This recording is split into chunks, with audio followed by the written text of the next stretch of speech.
Muy bien.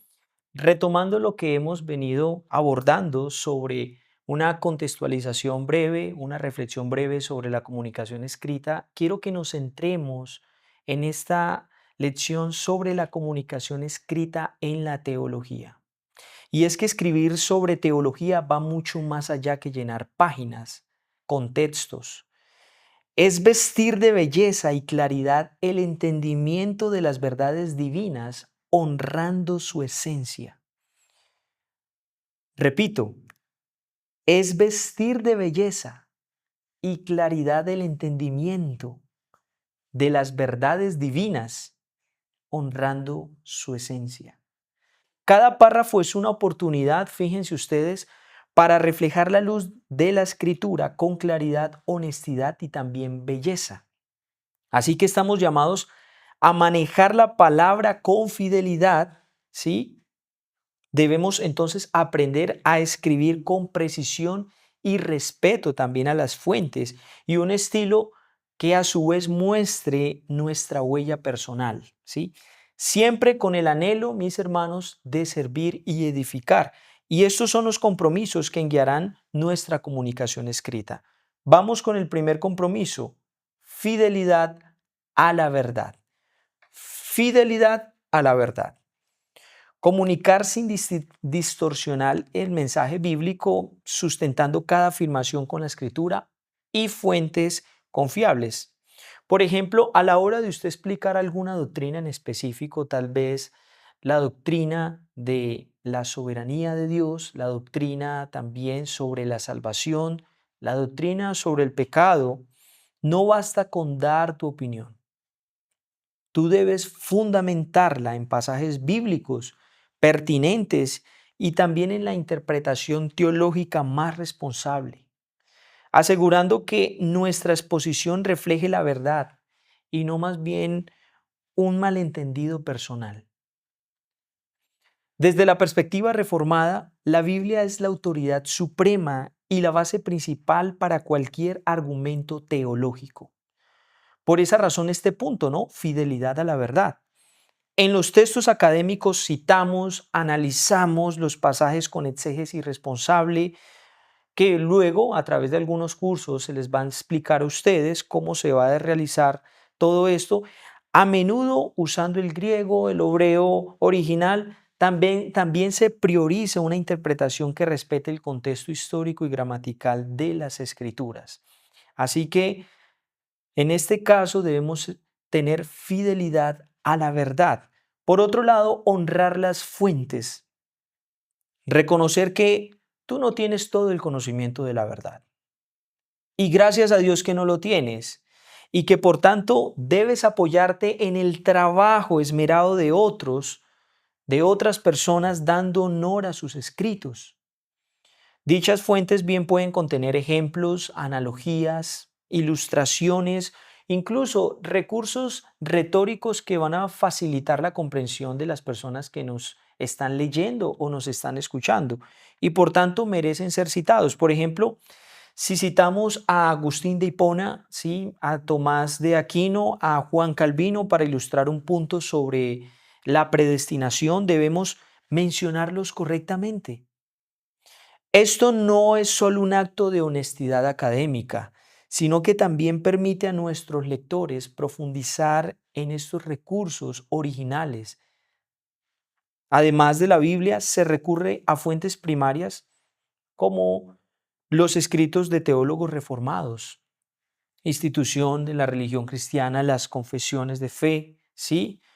Muchas obras también de los puritanos y fuentes también secundarias, tal vez algunos comentarios, monografías o artículos académicos modernos, pero se espera un manejo cuidadoso de las fuentes sobre las cuales se basan nuestros argumentos para defender o hablar con fidelidad la verdad. Por otro lado, tenemos el rigor académico y metodológico.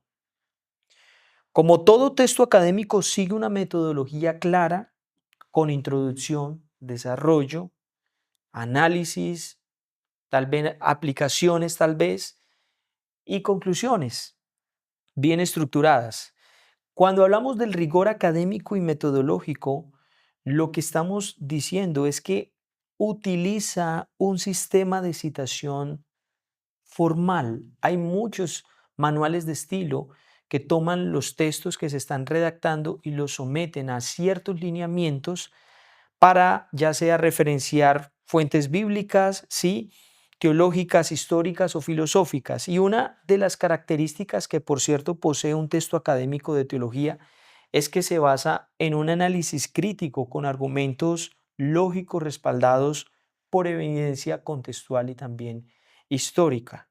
Entonces, en ese sentido, los textos que vayamos a redactar en ese aspecto debe estar sometido a estos manuales de estilo a fin de que haya transparencia como tal en lo que ustedes vayan a citar. También puede haber un estilo en la forma como tú lo estás redactando y la metodología se desarrolle dentro de una sana y buena metodología.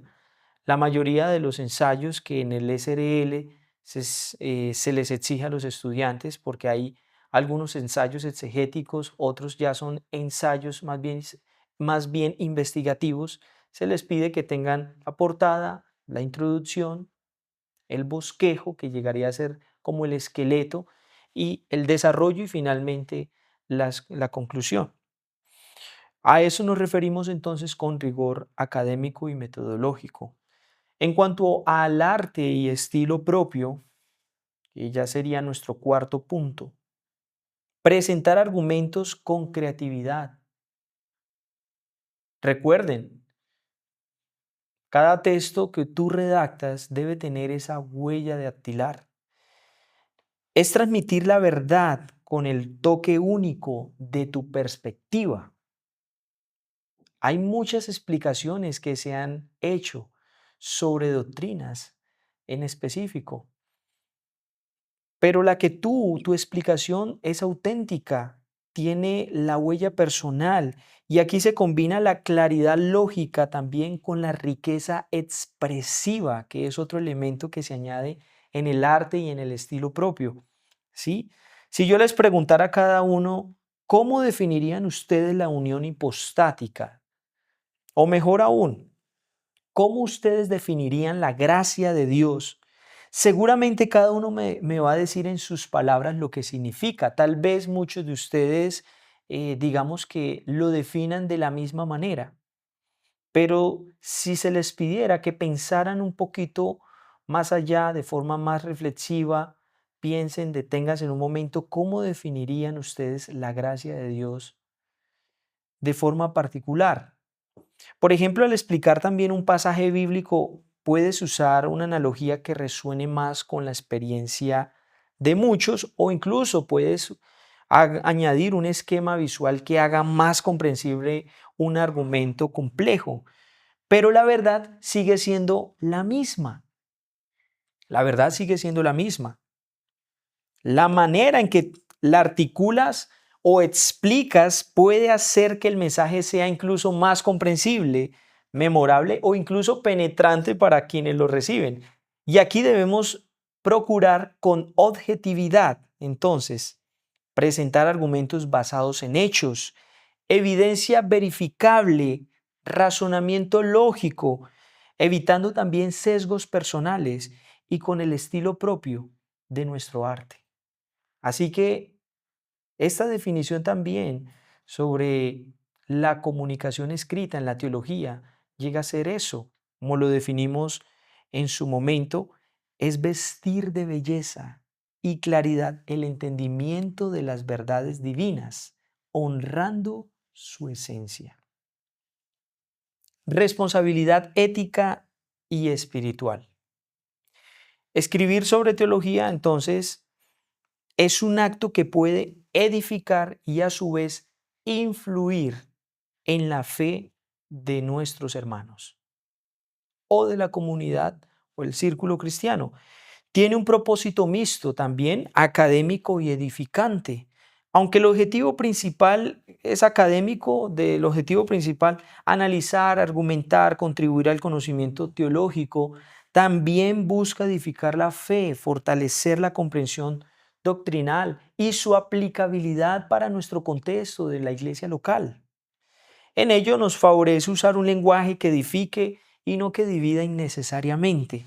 Entender que escribir sobre teología también es como degustar y transmitir la verdad de Dios, pero no es un momento para lucir el ego.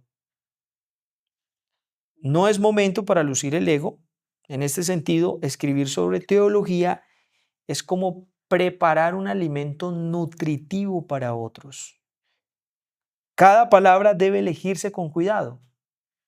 Cada argumento debe ser muy bien estructurado y pensado, porque lo que damos puede nutrir la mente y el corazón, o puede dejar un sabor amargo si se maneja de forma descuidada o irresponsable. Por ejemplo, una tesis podría analizar la doctrina de la predestinación, como estábamos hablando hace un momento, pero también explorar sus implicaciones pastorales, ¿ya? Otro ejemplo sería profundizar en la doctrina de la Trinidad a la luz de ciertos pasajes de la Biblia y a su vez considerar cómo esto contribuye al gozo del cristiano. De ser así, entonces, cuando nosotros escribimos, tenemos una responsabilidad ética y espiritual. Y todo esto, estos elementos van a ayudarles mucho a ustedes a redactar de forma concienzuda los argumentos. Muy bien, retomando entonces con este tema de la comunicación escrita en la teología, es importante, es menester conocer algunos tipos de discursos literarios. Hemos visto que la comunicación escrita implica fidelidad, ¿ya? Respeto a las fuentes, el arte personal, o como dijimos, esa huella personal y la responsabilidad espiritual, con el fin de que sea edificante para la comunidad cristiana. Sin embargo, para que estas virtudes se traduzcan en textos claros y efectivos, también debemos aprender el arte a darle la forma al contenido mediante el tipo de discurso literario que resulte más apropiado. Así como un carpintero elige la herramienta para la tarea que va a necesitar, nosotros debemos elegir el tipo de discurso según la intención y el público a quien pensamos transmitir este mensaje o estas ideas. Vamos con el primero, el texto literario. Tenemos al texto literario. ¿Qué es un texto literario? Cuando hablamos de un texto literario estamos hablando, ¿sí?, de un escrito artístico, porque utiliza el lenguaje con fines estéticos y creativos. También busca transmitir belleza, emociones o incluso también experiencia. Tenemos al texto literario, ¿sí? Por ejemplo, pueden ustedes pensar en un cuento, tal vez en una novela, pueden pensar en un poema, por ejemplo, un escrito inspirado en el Salmo 23 que describe al Señor como un pastor tierno y protector, también usando metáforas o recursos poéticos. Esos son los tipos de textos literarios. El otro tipo de texto es el texto académico, que se centra en la claridad. Los textos académicos, y por cierto, son los textos que van a estar rodeándolos ustedes en el transcurso de esta carrera teológica, se centran en la claridad, la precisión, el rigor. Este tipo de discurso presenta información, análisis y también investigación siguiendo normas específicas. Dentro de los textos académicos tenemos ensayos, tenemos monografías, tesis, tenemos libros incluso respecto a eso. Un ensayo teológico, por ejemplo, sobre la doctrina de la justificación por la fe, con citas bíblicas y referencias tal vez de autores dentro de, dentro de la Reforma, tal vez a Lutero, Calvino. Entonces, estos son los tipos de textos académicos. Vamos a revisarlos de forma muy rápida las definiciones y luego vamos a hacer unos ejercicios prácticos. El siguiente tipo de texto es el texto periodístico, ¿sí? Y este tipo de texto se define como o como un escrito de carácter informativo, ¿ya? Busca opinar o narrar hechos recientes de interés general, también con un lenguaje claro y directo, por supuesto. Todos los textos que hasta el momento hemos visto, ¿sí? Tanto el texto literario, ¿sí? Como el texto académico, deben tener esa característica que es la claridad, esa cualidad. De por sí, no debemos transmitir entonces en este tipo de texto periodístico nuestra opinión, aunque en algunos casos se pueda hacer esta salvedad, pero sí quizá la opinión de otras personas. Los testigos que fueron parte de algún evento o acontecimiento en específico, y como por ejemplo tenemos la nota de un boletín de la iglesia que informa sobre una conferencia misionera, ¿sí? Celebrada el pasado fin de semana. Tenemos dentro del texto periodístico, pues, digamos que estamos más familiarizados con eso en nuestra época. Los mismos periódicos digitales o incluso impresos. También tenemos el otro tipo de texto y es el texto publicitario. El texto publicitario, que por definición tiene una función bastante clara: vender. Ese es el texto publicitario. Con el fin de vender. Tiene el objetivo de persuadir y motivar a la acción usando mensajes atractivos y a la vez memorables. Un ejemplo de esto puede ser un afiche, ¿sí? Ya dentro de nuestro contexto, un afiche invitando tal vez a un retiro juvenil con el lema: renueva tu fe, vive la esperanza, aviva la esperanza. Entonces, digamos que esas son las características de los textos publicitarios. Vamos con el texto, siguiente tipo de texto, y es el texto político. Este tipo de texto pues busca influir en las opiniones o decisiones de la comunidad defendiendo una postura o una propuesta también. Por ejemplo, un discurso ante líderes cristianos defendiendo la necesidad de leyes que protejan la libertad de culto. Tal vez dentro de esta índole pudiesen centrarse en estos tipos de textos políticos, ¿no? Y en sexto lugar, bueno, no en sexto lugar, vamos, en sexto lugar tenemos el texto jurídico administrativo. El texto jurídico administrativo más bien se emplea en contextos legales, administrativos, con un lenguaje formal y también un lenguaje normativo, ¿no? Pudiese ser una carta de una iglesia a una alcaldía, ¿sí? Solicitando permiso para un evento público en la plaza central. Bueno, estas cartas o estas actas también de tipo legal llegan a ser texto jurídico administrativo. Y finalmente tenemos el texto religioso, ¿ya? Que por definición comunica verdades, enseñanzas y prácticas relacionadas con la fe cristiana, buscando edificar, exhortar y a la vez consolar al pueblo cristiano. En este caso de tipos de texto religioso tenemos, por supuesto, un bagaje de ejemplos como sermones, homilías, tenemos devocionales, reflexiones breves.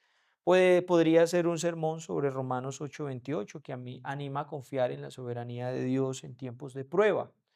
Estos entonces, mis hermanos, son los tipos de discurso. Entonces, el mensaje que nosotros vamos a comunicar debe, debe ser correspondiente con este tipo de discurso y tenemos que identificarlos como tal. Vamos a hacer el siguiente ejercicio.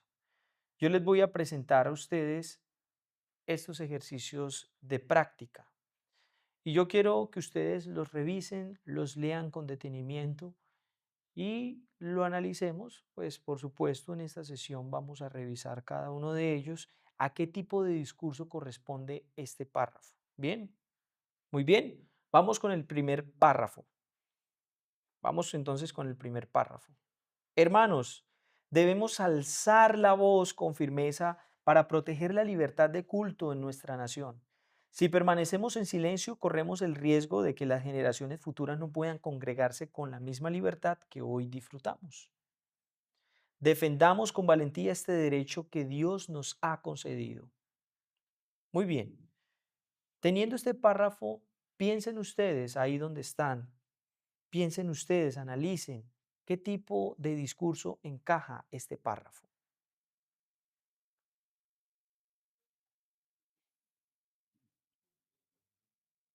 ¿Qué tipo de discurso encaja este párrafo? Por lo que vemos, dice, debemos alzar la voz con firmeza para proteger un derecho, dice, la libertad de culto en nuestra nación. De esta manera pudiésemos decir que este párrafo encajaría con el tipo de discurso político, es un tipo de discurso político. Y en cuanto al texto político, pues vimos que busca influir en las opiniones o decisiones de la comunidad, ¿sí? Defendiendo una postura o tal vez una propuesta. Vamos entonces con el siguiente párrafo. Analicen conmigo el siguiente párrafo. Dice así, la doctrina de la justificación por la fe es central en el cristianismo reformado. Según Lutero, esta verdad constituye el artículo por el cual la iglesia se mantiene en pie o cae. A su vez, Calvino profundiza en este concepto vinculándolo estrechamente con la gracia soberana de Dios. El análisis de estos autores revela la importancia de la fe como único medio de salvación. Esto, este texto, ¿en qué tipo de discurso encajaría? Revísenlo nuevamente con claridad, tal vez pueden pausar el video y coloquen ustedes ahí la anotación. ¿Qué tipo de discurso encajaría este párrafo?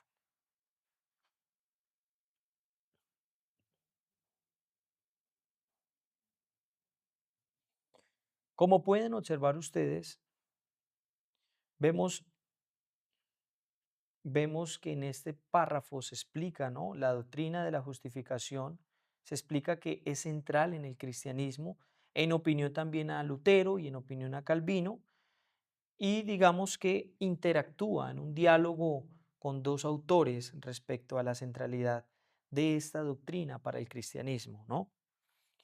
En este caso, pues también se busca presentarlo con precisión, el rigor, lo que habíamos hablado, analiza, investiga, ¿no? Dialoga con las fuentes. Pudiésemos decir que este texto encajaría con un tipo de discurso académico, teológico, por supuesto, académico. Vamos con el siguiente párrafo. Ejercicio de práctica.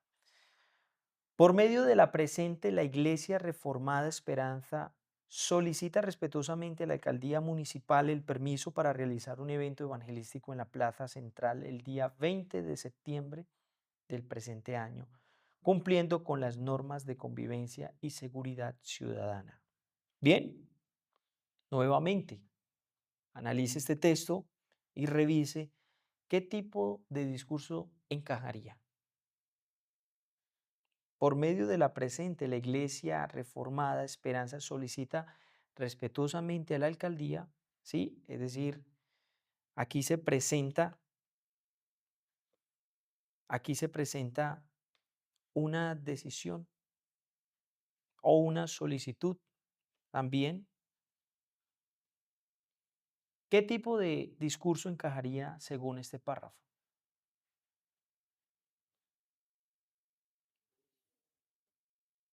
Bueno, si usted colocó texto político, no es correcto. El texto que corresponde en este párrafo, el tipo de discurso es el discurso jurídico administrativo, ¿sí? Porque se emplean en contextos legales, ¿sí? Con un lenguaje formal, normativo, ¿no? Entonces, en este caso, este tipo, este párrafo encaja con el tipo de texto jurídico administrativo. Bien, vamos con el siguiente párrafo. Hermanos, recordemos que a los que aman a Dios todas las cosas les ayudan a bien. Aunque enfrentemos pruebas, podemos confiar en que nuestro Padre Celestial obra con sabiduría perfecta para nuestro bien eterno. Que esta verdad nos sostenga en medio de la dificultad. ¿Qué tipo de texto encajaría? Bueno, revisándolo, tan solo lo leímos en la primera lectura, indudablemente es un texto que, indudablemente, porque ha sido bastante claro.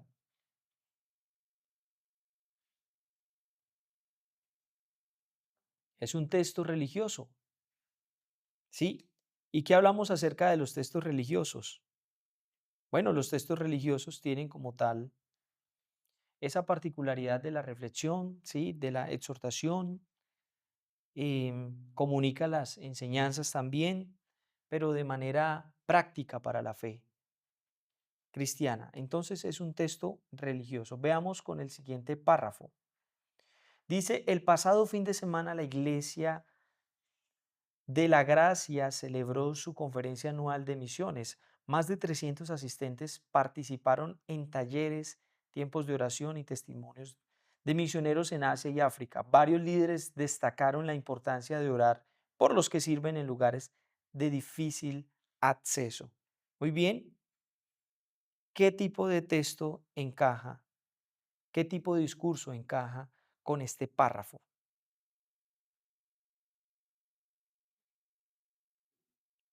Estábamos hablando también de un tipo de discurso bien particular, ¿no?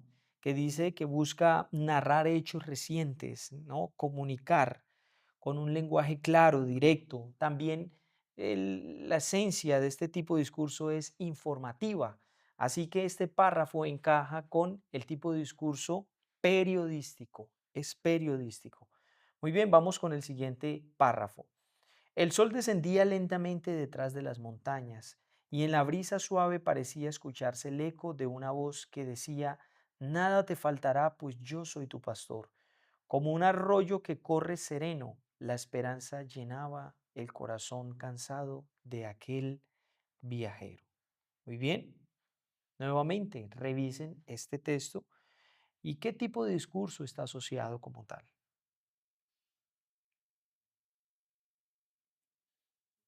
Es un tipo de texto literario. Hay belleza, hay arte, es una narración como tal, ¿sí? Dijimos que también dentro de los literarios estaba también la poesía, podía incluirse la poesía, así que es un tipo de discurso literario. Vamos con el siguiente párrafo. No te pierdas este 15 de octubre el Gran Retiro Juvenil 2025. Ven y renueva tu fe con dinámicas, música en vivo y enseñanzas que transformarán tu vida. Bajo el lema Renueva tu fe, vive la esperanza, te invitamos a ser parte de esta experiencia única. ¿Qué tipo de discurso encaja con este párrafo que acabamos de leer y les aparece a ustedes ahí en pantalla? Religioso no es publicitario, es un tipo de discurso publicitario. Y es que la función es bastante clara, ¿sí? El objetivo es persuadir o motivar a la acción. Así que se invitan a los jóvenes, ¿sí? Les invitamos a ser parte de esta experiencia única.